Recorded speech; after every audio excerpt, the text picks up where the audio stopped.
السلام علیکم، کیسے ہیں آپ صاحب؟ امید کرتے ہو آپ لوگ خیریت سے ہوں گے۔ چلتے ہیں کہانی کی جانب۔ ایک 16 سالہ لڑکا حمزہ آج بھی اسکول کے بعد سیدھا لائبریری گیا، مگر آج کچھ الگ ہونے والا تھا۔ وہ دھیان سے ایک پرانی گردآلود کتاب کو دیکھتا ہے۔ کتاب کے ورق پر لکھا ہوتا ہے، جو اسے کھولے گا اس کی قسمت بدل دے گی۔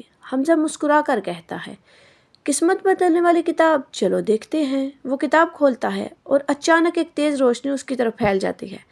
اس کی آنکھیں چندیا جاتی ہیں۔ جب وہ آنکھیں کھولتا ہے تو وہ لائبریری میں نہیں بلکہ ایک عجیب جادوئی دنیا میں ہوتا ہے۔ درخت بول رہے ہیں، ہوا میں حروف اڑ رہے ہیں۔ اچانک ایک درخت بولتا ہے، تم وہ ہو جس نے آخری کتاب کھولی، اب تم فیصلہ کرو گے کہ دنیا میں علم بچے گا یا موبائل۔ حمزہ گھبرا گیا اور کہا، میں تو بس وقت گزارنے آیا تھا۔ درخت ہنس کر کہتا ہے، اچھا، پھر شاید ہو سکتا ہے وقت تمہیں گزار دے۔ حمزہ چاروں طرف دیکھتا ہے، بچے موبائل کے اسکرین میں قید ہیں، کتابیں زمین پر گری ہیں، کچھ تو جل بھی رہی ہیں۔ حمزہ کی آنکھوں میں روشنی آتی ہے۔